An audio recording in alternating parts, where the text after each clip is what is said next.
श्री दुर्गाय नमः। अथा श्री दुर्गा सप्तशती। प्रथम अध्याय। मेधा ऋषि का राजा सुरथ और समाधि को भगवती की महिमा बताते हुए मधु कैटव वध का प्रसंग सुनाना। ओम। प्रथम चरित्र के ब्रह्मा ऋषि, महाकाली देवता, गायत्री छंद, नंदा शक्ति, रक्तदंतिका बीज, अग्नि तत्व और ऋग्वेद स्वरूप हैं। श्री महाकाली देवता की प्रसन्नता के लिए प्रथम चरित्र के जप में विनियोग किया जाता है। भगवान विष्णु के सो जाने पर मधु और कैटभ को मारने के लिए कमल जन्ना ब्रह्मा जी ने जिनका स्तवन किया था, उन महाकाली देवी का मैं नमन करती हूं। वे अपने 10 हाथों में खड्ग, चक्र, गदा, बाण, धनुष, परिघ, शूल, पुष्पिंड, मस्तक और शंख धारण करती हैं। उनके 3 नेत्र हैं। वे समस्त अंगों में दिव्य आभूषणों से विभूषित हैं। उनके शरीर की कांति नीलमणि के समान है तथा वे 10 मुख और 10 पैरों से युक्त हैं। उन चंडी देवी को नमस्कार है। मार्कंडेय जी बोले, सूर्य के पुत्र सांवर्णी, जो 8वें मनु कहे जाते हैं, उनकी उत्पत्ति की कथा विस्तार पूर्वक कहता हूं, सुनो। सूर्य कुमार महाभाग सांवर्णी भगवती महामाया के अनुग्रह से जिस प्रकार मनवंतर के स्वामी हुए, वही प्रसंग सुनाता हूं। पूर्व काल की बात है। स्वारोचिष मनवंतर के सुरथ नामक एक राजा राज्य करते थे, जो चैत्र वंश में उत्पन्न हुए थे। उनका समस्त भूमंडल पर अधिकार था। वे प्रजा का अपने औरस पुत्रों की भांति धर्म पूर्वक पालन करते थे। तो भी उस समय कोला विध्वंसी नाम के क्षत्रिय उनके शत्रु हो गए। राजा सुरथ की दंड नीति बड़ी प्रबल थी। उनका शत्रुओं के साथ संग्राम हुआ। यद्यपि कोला विध्वंसी संख्या में कम थे, तो भी राजा सुरथ युद्ध में उनसे परास्त हो गए। तब वे युद्ध भूमि से अपने नगर को लौट आए और केवल अपने देश के राजा होकर रहने लगे। किंतु वहां भी उन प्रबल शत्रुओं ने उस समय महाभाग राजा सुरथ पर आक्रमण कर दिया। राजा का बल क्षीण हो चला था, इसलिए उनके दुष्ट, बलवान एवं दुरात्मा मंत्रियों ने वहां उनकी राजधानी में भी राजकीय सेना और खजाने को हथिया लिया। सुरथ का प्रभुत्व नष्ट हो चुका था, इसलिए वे शिकार खेलने के बहाने घोड़े पर सवार हो वहां से अकेले ही एक घने जंगल में चले गए। वहां उन्होंने विप्रवर मेधा मुनि का आश्रम देखा, जहां कितने ही हिंसक जीव परम शांत भाव से रहते थे। मुनि के बहुत से शिष्य उस वन की शोभा बढ़ा रहे थे। वहां जाने पर मुनि ने उनका सत्कार किया और वे उन मुनि श्रेष्ठ के आश्रम पर इधर उधर विचरते हुए कुछ काल तक रहे। फिर ममता से आकृष्ट होकर वहां इस प्रकार चिंता करने लगे, पूर्व काल में मेरे पूर्वजों ने जिसका पालन किया था, वही नगर आज मुझसे रहित है। पता नहीं मेरे दुराचारी भृत्यगण उसकी धर्म पूर्वक रक्षा करते हैं या नहीं। जो सदा मद की वर्षा करने वाला और शूरवीर था, वह मेरा प्रधान हाथी अब शत्रुओं के अधीन होकर ना जाने किन भोगों को भोगता होगा। जो लोग मेरी कृपा, धन और भोजन पाने से सदा मेरे पीछे पीछे चलते थे, वे निश्चय ही अब दूसरे राजाओं का अनुसरण करते होंगे। उन अपव्ययी लोगों के द्वारा सदा खर्च होते रहने के कारण अत्यंत कष्ट से जमा किया हुआ वह मेरा खजाना खाली हो जाएगा। ये तथा और भी बातें राजा सुरथ निरंतर सोचते रहते थे। एक दिन उन्होंने वहां एक विप्रवर मेधा के आश्रम के निकट एक वैश्य को देखा और उससे पूछा, भाई तुम कौन हो? यहां तुम्हारे आने का क्या कारण है? तुम क्यों शोकग्रस्त और अनमने से दिखाई देते हो? राजा सूरत का यह प्रेम पूर्वक कहा हुआ वचन सुनकर वैश्य ने विनीत भाव से उन्हें प्रणाम करके कहा। वैश्य बोला, राजन, मैं धनियों के कुल में उत्पन्न एक वैश्य हूं। मेरा नाम समाधि है। मेरे दुष्ट स्त्री पुत्रों ने धन के लोभ से मुझे घर से बाहर निकाल दिया है। मैं इस समय धन, स्त्री और पुत्रों से वंचित हूं। मेरे विश्वसीय बंधुओं ने मेरे ही धन को से मुझे दूर कर दिया है। इसलिए दुखी होकर मैं वन में चला आया हूं। यहां रहकर मैं इस बात को नहीं जानता कि मेरे पुत्रों की, स्त्री की और स्वजनों की कुशल है या नहीं। इस समय घर में वे कुशल से रहते हैं या अथवा उन्हें कोई कष्ट है। वे मेरे पुत्र कैसे हैं? क्या वे सदाचारी हैं अथवा दुराचारी हो गए? राजा ने पूछा, जिन लोभी स्त्री पुत्र आदि ने धन के कारण तुम्हें घर से निकाल दिया, उनके प्रति तुम्हारे चित्त में इतना स्नेह बंधन क्यों है? वैश्य बोला, आप मेरे विषय में जैसा बात कहते हैं वह सब ठीक है, किंतु क्या करूं, मेरा मन निष्ठुरता नहीं धारण करता। जिन्होंने धन में, लोभ में पड़कर पिता के प्रति स्नेह, पति के प्रति प्रेम और आत्मीय जन के प्रति अनुराग को तिलांजलि दे वे मुझे घर से निकाल दिया है, उन्हीं के प्रति मेरे हृदय में इतना स्नेह है। महामते, गुणहीन बंधुओं के प्रति जो भी मेरे चित्त इस प्रकार प्रेमग्न हो रहा है, ये क्या है? इस बात को मैं जानकर भी नहीं जान पाता। उनके लिए मैं लंबी सांसें ले रहा हूं और मेरा हृदय अत्यंत दुखित हो रहा है। उन लोगों में प्रेम का सर्वथा अभाव है, तो भी उनके प्रति मेरा मन निष्ठुर नहीं हो पाता। इसके लिए क्या करूं? मार्कंडेय जी कहते हैं, ब्राह्मण तदंतर राजाओं में श्रेष्ठ सुरथ और वह समाधि नामक वैश्य दोनों साथ साथ मेधा मुनि सेवा में उपस्थित हुए और उनके साथ यथा योग्य न्यायकुल विनयपूर्ण बर्ताव करके बैठे। तत्पश्चात वैश्य राजा ने कुछ वार्तालाप आरंभ किया। राजा ने कहा, भगवान, मैं आपसे एक बात पूछना चाहता हूं, उसे बताइए। मेरा चित्त अपने अधीन न होने के कारण वह बात मेरे मन को बहुत दुख देती है। जो राज्य मेरे हाथ से चला गया है, उसमें और उसके संपूर्ण अंगों में मेरी ममता बनी हुई है। मुनिश्रेष्ठ, यह जानते हुए भी कि मैं अब वह मेरा नहीं है, अज्ञानी की भांति मुझे उसके लिए दुख होता है। ये क्या है? इधर यह वैश्य भी घर से अपमानित होकर आया है। इसके पुत्र, स्त्री और भृत्यों ने इसे छोड़ दिया है। सज्जनों ने भी इसका परित्याग कर दिया है, तो भी यह उनके प्रति अत्यंत हार्दिक स्नेह रखता है। इस प्रकार यह तथा मैं दोनों ही बहुत दुखी हैं। जिसमें प्रत्यक्ष दोष देखा गया है, उस विषय के लिए भी हमारे मन में ममता जनित आकर्षण पैदा हो रहा है। महाभाग, हम दोनों समझदार हैं, तो भी हम में जो मोह पैदा हुआ है, ये क्या है?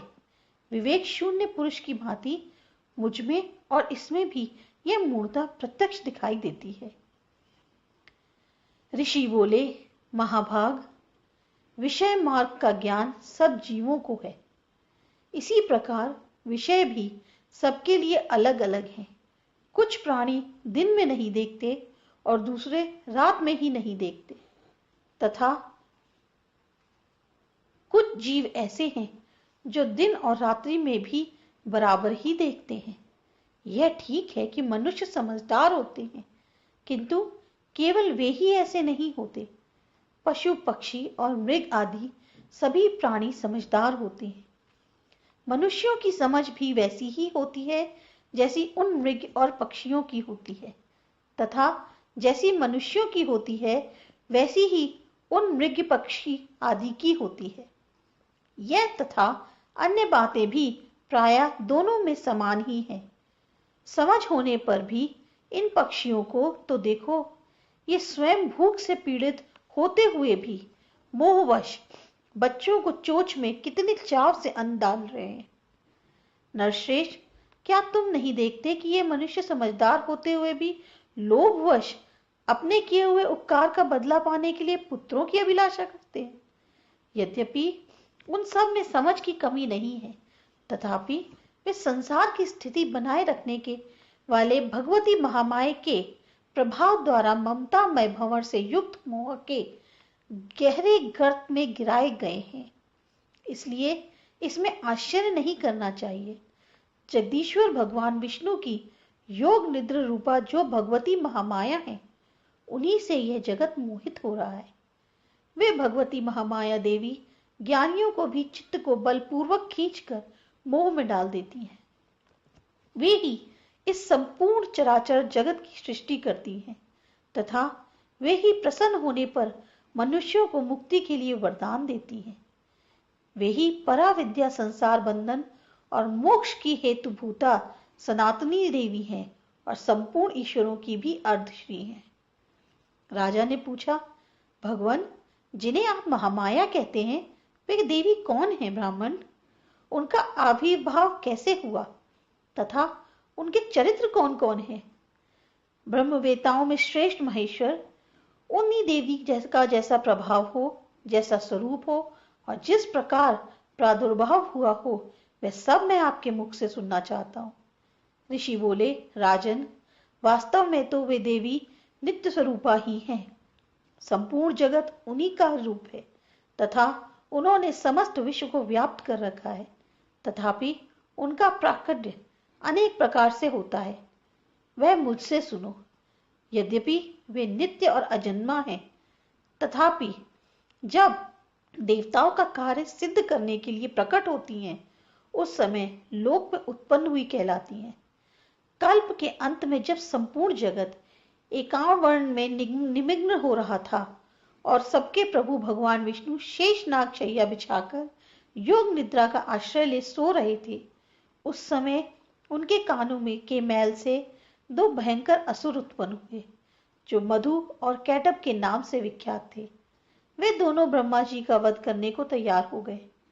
भगवान विष्णु के नाभि कमल में विराजमान प्रजापति ब्रह्मा जी ने जब उन दोनों भयानक असुरों को अपने पास आया और भगवान को सोया हुआ देख, तब एकाग्रचित होकर उन्होंने भगवान विष्णु को जागने के लिए उनके नेत्रों में निवास करने वाली योग निद्रा का स्तवन आरंभ किया, जो इस विश्व की अर्धश्री जगत को धारण करने वाली, संसार का पालन और संहार करने वाली तथा तेज स्वरूप भगवान विष्णु की अनुपम शक्ति हैं। उन्हीं भगवती निद्रा देवी की भगवान ब्रह्मा स्तुति करने लगे। ब्रह्मा जी ने कहा, देवी, तुम्ही स्वाहा, तुम्ही स्वधा और तुम्ही वष्टकार हो। स्वर भी तुम्हारे ही स्वरूप है। तुम्ही जीवनदायिनी सुधा हो। नित्य अक्षर प्रणव में आकार, कार, मकार, इन तीन मात्राओं के रूप में तुम ही स्थित हो तथा इन मात्राओं के अतिरिक्त जो बिंदु रूपा नित्य अर्ध मात्रा है, जिसका विशेष रूप से उच्चारण नहीं किया जा सकता, वह भी तुम ही हो। देवी, तुम ही संध्या, सावित्री तथा परम जननी हो। देवी, तुम ही इस विश्व ब्रह्मांड को धारण करती हो। तुमसे ही इस जगत की सृष्टि होती है। तुम ही से इसका पालन होता है और सदा तुम ही कल्प के अंत में सबको अपने ग्रास बना लेती हो। जगन्मयी देवी, इस जगत की उत्पत्ति के समय तुम सृष्टि रूपा हो, पालन काल में स्थिति रूपा हो तथा कल्पांत के समय संहार रूप दृष्टि धारण करने वाली हो। तुम्ही महाविद्या, महामाया, महामेधा, महास्मृति, महामोरूपा, महादेवी और महासुरी हो। तुम्ही तीनों गुणों को उत्पन्न करने वाली सबकी प्रकृति हो। भयंकर कालरात्रि, महारात्रि और मोहरात्रि भी तुम्ही हो। तुम ही श्री, तुम ही ईश्वरी, तुम ही हीन और तुम ही बोध स्वरूपा बुद्धि हो। लज्जा, पुष्टि, तुष्टि, शांति और क्षमा भी तुम हो। तुम खड्ग धारणी, शूल धारणी, घोर रूपा और तथा गदा, चक्र, शंख और धनुष धारण करने वाली हो। बाण, शुंडी और परिघ, ये भी तुम्हारे अस्त्र हैं। तुम सौम्य और सौम्यंतर हो। इतना ही नहीं, जितने भी सौम्य और एवं सौंदर्य पदार्थ हैं, उन सब की अपेक्षा तुम अत्यधिक सुंदर हो। पर और अपर सबसे परे रहने वाली परमेश्वरी तुम ही हो।